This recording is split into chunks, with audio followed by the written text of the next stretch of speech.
There's a good chance you've got a beach trip in the works this summer. And you know, when you dive in, you're sharing the water with an animal many people fear, sharks. WFMY News 2's Maddie Gardner found one species of shark that loves the Carolina coast and why they might be the ones who are really in danger. The surf, the sand, the shells. All signs are on the North Carolina coast.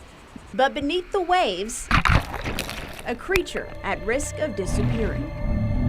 The sand tiger shark, an animal with a gruesome grin, up to 10.5 feet long, weighing as much as 350 pounds. They're not aggressive to humans, and they're living here for now.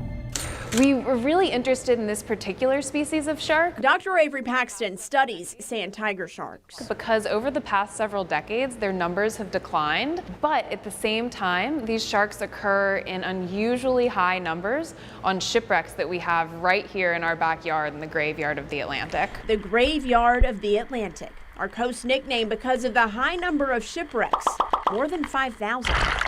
We're trying to understand if the sand tiger sharks are using these wrecks for certain activities like giving birth to their young. Because if researchers like Paxton know where the sharks are and what they're doing, they can help conserve them. We're in the midst of the 6th grade extinction crisis, so there are animals going extinct every day, many that people don't even know about.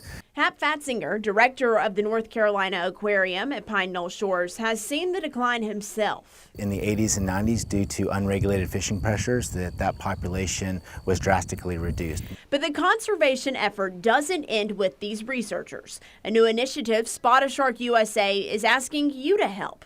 If you're snorkeling or diving and see a shark like this one, take a photo and upload it to their website. That photo is so critical to our sand tiger shark research efforts. And that's because the spots that you see on this shark are as unique to it as your fingerprint is to you. Researchers map those spots, creating an identity for the shark, letting them track it on its journey along our coast. So while the devastation under the sea might be nicknamed the graveyard of the Atlantic, it doesn't have to be a burial site for vulnerable species. In Pine Knoll Shores, I'm Maddie Gardner, WFMY News 2. And sand tiger sharks are important to the ocean's ecosystem. They're at the top of the food chain and keep everything in balance. To learn more about them and helping the conservation effort, head over to Maddie's Facebook page. Just search Maddie Gardner News.